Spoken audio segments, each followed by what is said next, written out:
किसान साथियों नमस्कार। मैं पुनीत सिसोदिया। किसान भाइयों, भारत के अंदर जो भी धान उत्पादक क्षेत्र हैं उनमें जिंक की कमी आम देखी जाती है। काफी ज्यादा जमीनें ऐसी हैं जिनमें जिंक की कमी देखी जाती है।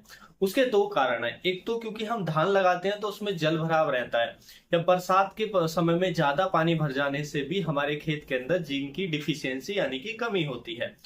दूसरा कि हमारी मिट्टी का जो पीएच है वो हाई होने के कारण भी जिंक की कमी हमारी फसलों में आती है, क्योंकि हाई पीएच में जो जिंक है वो अवेलेबल नहीं हो पाता है, उपलब्ध नहीं हो पाता है। या हम गलत तरीके से जिंक हम डालते भी हैं तो जिंक को हम गलत तरीके से देते हैं, जिसकी वजह से उसके रिजल्ट नहीं आते हैं।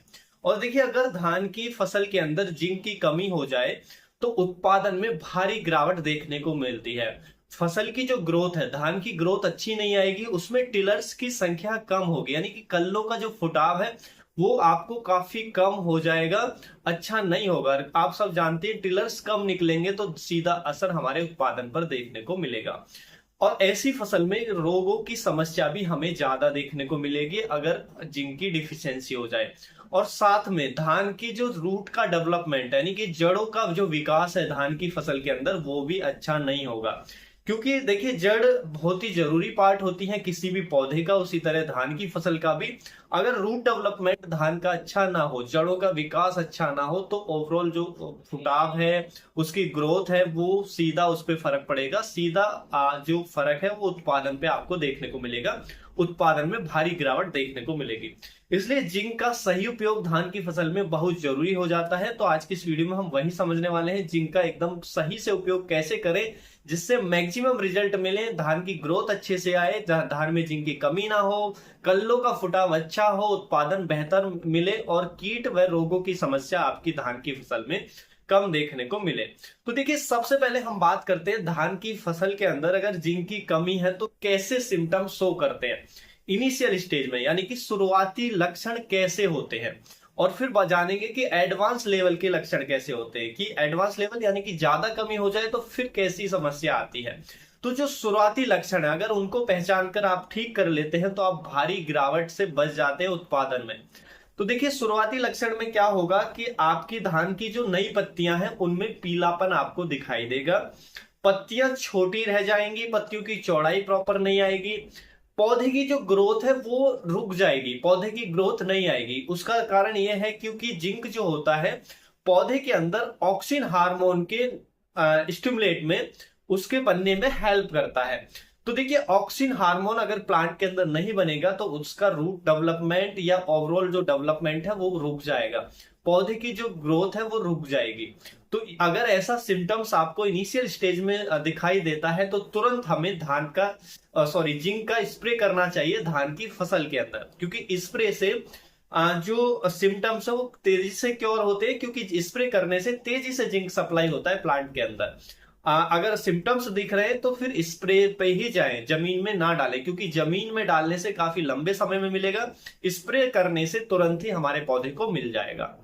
उसके साथ साथ देखिए, अगर एडवांस लेवल के हमें सिम्टम्स की बात करें कि आपने शुरुआती लक्षण नहीं पहचान पाए और ज्यादा कमी लंबे समय तक बनी रही, तो फिर क्या होगा कि जो नई पत्तियां हैं वो किनारों से जलनी शुरू हो जाएंगी, पीलापन तो आ ही जाएगा, किनारों से जलनी शुरू हो जाएंगी, फूकी हुई सी आपको दिखाई देंगी।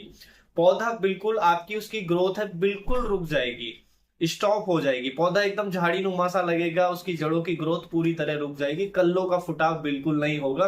तो ये आपको सिम्टम्स नजर आएंगे एडवांस लेवल पे जाकर, और फिर आपके उत्पादन में काफी भारी लॉस हो चुका होगा।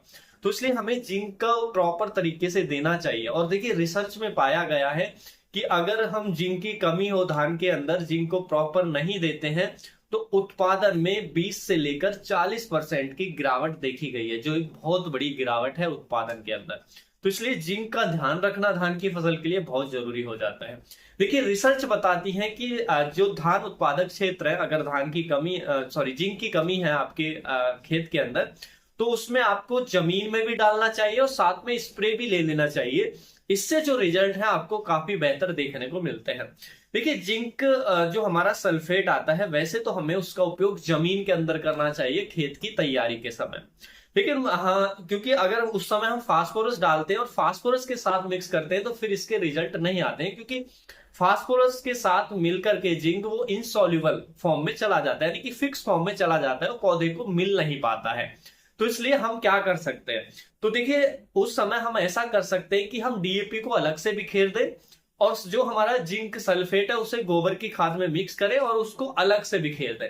तो ऐसा क्या है कि अलग अलग एरिया में जाने के चांस रहेंगे खेत के अंदर, तो इससे जो फिक्स होने की चांसेस है वो कम हो जाएंगे।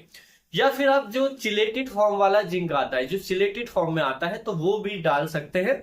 वो उसकी अवेलेबिलिटी बढ़ जाती है। चिलेटेड फॉर्म जो होती है वो जल्दी से आसानी से मिल पाता है हमारे प्लांट को, उसकी मात्रा भी कम लगती है, लेकिन वो ज्यादा एक्सपेंसिव होता है। देखिए अगर आप जिंक सल्फेट डाल रहे हैं जो 33% वाला आता है, तो उसको आप 10 kg से 15 kg तक डाल सकते हैं 1 एकड़ खेत के अंदर। और वो भी फिर आपको ऐसा नहीं हर साल डालना पड़ेगा, साल 2 या 3 साल में एक बार आप डालेंगे तो भी पर्याप्त रहेगा।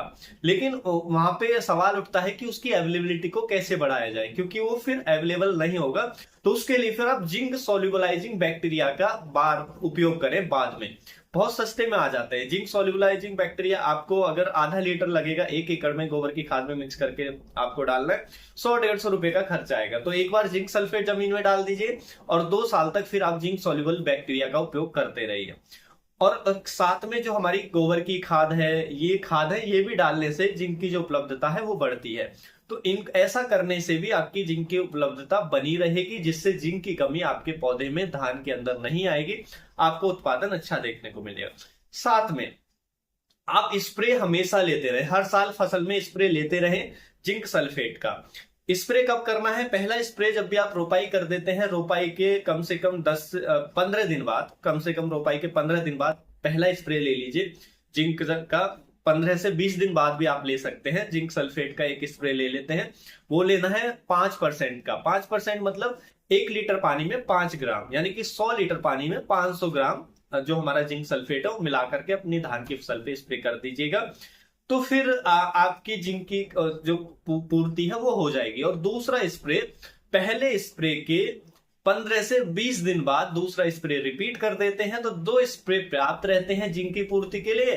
तो इससे क्या है, जब हम स्प्रे करते हैं तो उसमें हमारे पौधे को जिंक मिल ही जाता है आसानी से, उसमें फिक्स होने के चांसेस नहीं रहते। जब जैसे हम जमीन में डालते हैं तो उसकी अवेलेबिलिटी यानी कि उपलब्धता पे सवाल उठते हैं, लेकिन हम स्प्रे करते हैं वो मिल जाता है, तो इससे पूर्ति हो जाती है। तो 2-3 साल में एक बार जमीन में डाल दीजिए जैसा मैंने बताया, और फिर हर साल अपनी जब भी आप धान की फसल उगा रहे हैं उस पर 2 स्प्रे ले लीजिए, तो आपकी फसल के अंदर जिंक पर्याप्त मात्रा में पूरा हो जाएगा। इससे आपके उत्पादन में अच्छा इजाफा देखने को मिलेगा, ग्रोथ अच्छी आएगी, कल्लों का फुटाव जो है धान की फसल के अंदर बेहतर होगा, प्रोडक्शन पे सीधा जो इजाफा है वो आपको देखने को मिलेगा, कीट व रोगों की समस्या कम हो जाएगी। तो इस तरीके से जिंक का जो सही मैनेजमेंट है वो धान की फसल के अंदर करके आप फायदा उठा सकते हैं। उम्मीद है जो जानकारी है आपको अच्छी लगी होगी। जानकारी अच्छी लगी तो वीडियो को लाइक, शेयर एंड सब्सक्राइब करना बिल्कुल ना भूलें।